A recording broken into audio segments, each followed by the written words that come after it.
Sao hỏa. Sao hỏa hay còn gọi là hỏa tinh là hành tinh thứ tư trong hệ mặt trời. Sao hỏa còn có một biệt danh, đó là hành tinh đỏ. Do lượng oxit sắt trên bề mặt sao hỏa rất nhiều, làm cho bề mặt sao hỏa có màu vàng cam và tạo nên ánh sáng đỏ trên bầu trời đêm khi chúng ta quan sát từ trái đất. Sao hỏa có kích thước gần bằng một nửa kích thước của trái đất. Khối lượng của nó nhỏ hơn khối lượng của trái đất 9 lần.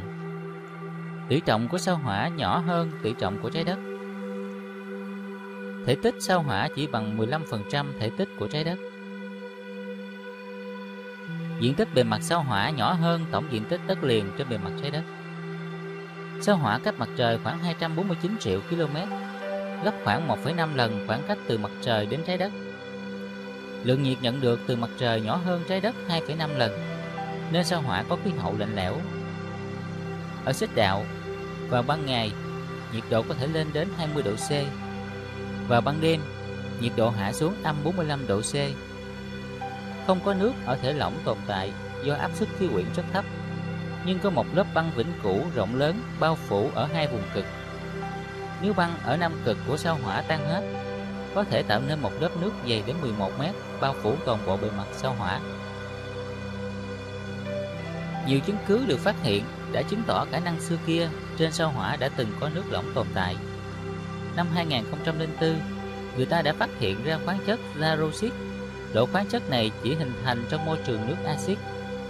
Đây cũng là một biểu hiện của việc nước lỏng đã từng tồn tại trên sao hỏa. Một số nhà khoa học thậm chí còn lập luận rằng, ở một số thời điểm trong quá khứ, nhiều đồng bằng thấp ở Bắc bán cầu hỏa tinh đã bị bao phủ bởi những đại dương sâu hàng trăm mét. Mặc dù vậy, vấn đề này vẫn còn nhiều tranh cãi. Tàu đổ bộ Phoenix đã phát hiện đất trên sao hỏa có tính kiềm yếu và chứa các nguyên tố như magie, natri, kali và clo. Những dưỡng chất này cũng được tìm thấy trong đất canh tác trên trái đất và cần thiết cho sự phát triển của thực vật.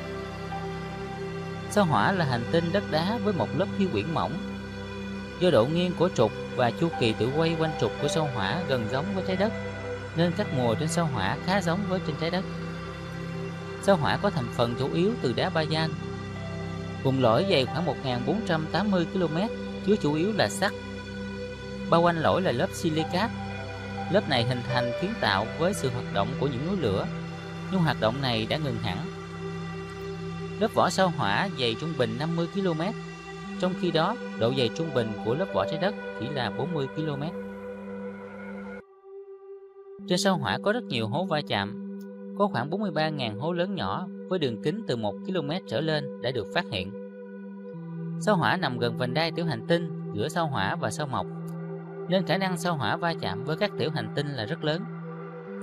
Ngay sau khi mới hình thành, các hành tinh trong hệ mặt trời đều bị bắn phá dữ dội của các thiên thạch. Khoảng 60% diện tích bề mặt sao hỏa còn để lại là dấu tích của những đợt va chạm trong thời kỳ này.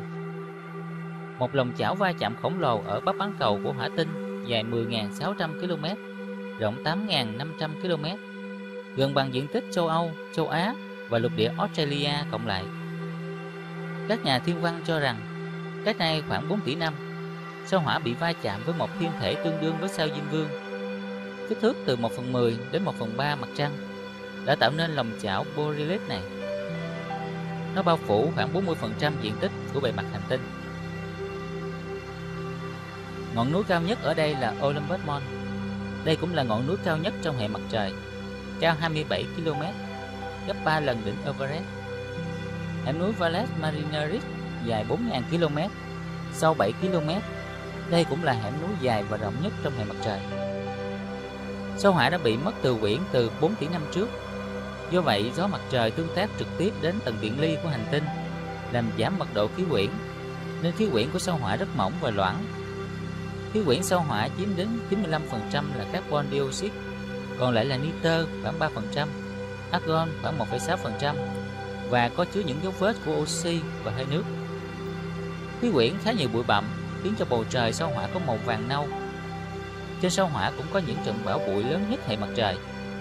Chúng có thể biến đổi từ một cơn bão trong một vùng nhỏ đến trở thành một cơn bão khổng lồ bao phủ toàn bộ hành tinh. thời gian sao Hỏa quay quanh trục một vòng mất 24 giờ 37 phút, gần bằng thời gian tự quay quanh trục của Trái Đất. Sao Hỏa quay quanh Mặt Trời một vòng mất 687 ngày trên Trái Đất, nên một năm trên sao Hỏa dài gần bằng 2 năm trên Trái Đất. Do quỹ đạo chuyển động hình elip và tốc độ chuyển động trên quỹ đạo không giống như Trái Đất, nên sao Hỏa và Trái Đất có khi ở rất gần nhau, nhưng cũng có khi ở rất xa nhau. Ở vị trí gần Trái Đất nhất, sao Hỏa cách Trái Đất khoảng 100 triệu km.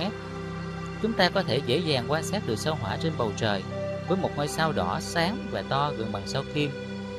Ở vị trí xa nhất, sao Hỏa có thể cách Trái Đất đến 400 triệu km. Khi đó, sao Hỏa chỉ là một đốm sáng rất nhỏ. Sao Hỏa có hai vệ tinh nhỏ, đó là Phobos và Deimos. Chúng quay quanh trên những quỹ đạo khá gần với hành tinh. Nguồn gốc của chúng còn là điều bí ẩn. Một số nhà khoa học cho rằng các vệ tinh này đã bị hỏa tinh bắt lấy khi chúng đi ngang qua nó. Nhà thiên văn học Asaph Hall đã phát hiện ra hai vệ tinh này vào năm 1877 và ông đặt tên chúng theo tên của các nhân vật trong thần thoại Hy Lạp, đó là Phobos, sự đau đớn, sợ hãi, và Deimos, sự kinh hoàng, khiếp sợ. Hai người con cùng tham gia những trận đánh lớn của vị thần chiến tranh Ares. Phobos có đường kính khoảng 22 km, còn Deimos có đường kính 12,6 km. Nhìn từ bề mặt của hỏa tinh, chuyển động của Phobos và Deimos hiện lên rất khác lạ so với sự chuyển động của mặt trăng. Phobos mọc lên ở phía Tây, lặn ở phía Đông và mọc lên trở lại chỉ sau 11 giờ. Còn Deimos mọc lên ở phía Đông nhưng rất chậm. Mặc dù quỹ đạo của nó bằng 30 giờ, nhưng nó phải mất 2,7 ngày để lặn ở phía Tây, và sau đó phải mất khá lâu nó mới mọc trở lại. Hiện nay hỏa tinh đang hút dần Phobos về phía nó. Trong khoảng 50 triệu năm nữa, vệ tinh này sẽ đâm xuống bề mặt sao Hỏa hoặc bị phá tan tành thành một vành đai bụi quay quanh hành tinh. Con tàu đầu tiên đổ bộ thành công xuống bề mặt sao Hỏa là hai tàu của Liên Xô, Mach 2 vào ngày 27 tháng 11 và Mach 3 vào ngày 2 tháng 12 năm 1971. Nhưng cả hai đều mất tín hiệu liên lạc chỉ vài giây sau khi đổ bộ thành công. Nối tiếp việc nghiên cứu là các tàu thăm dò khác của Liên Xô, NASA như Viking 1 hoạt động được 6 năm, Viking 2 hoạt động được 3 năm, v.v.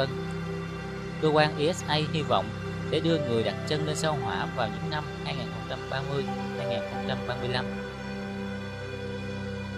Sao Hỏa cũng là một hành tinh nằm cạnh Trái Đất. Trên bầu trời đêm, sao Hỏa hiện lên với ánh sáng đỏ rất đặc trưng. Chỉ cần thời tiết không trở ngại, chúng ta sẽ dễ dàng tìm thấy và quan sát hành tinh này.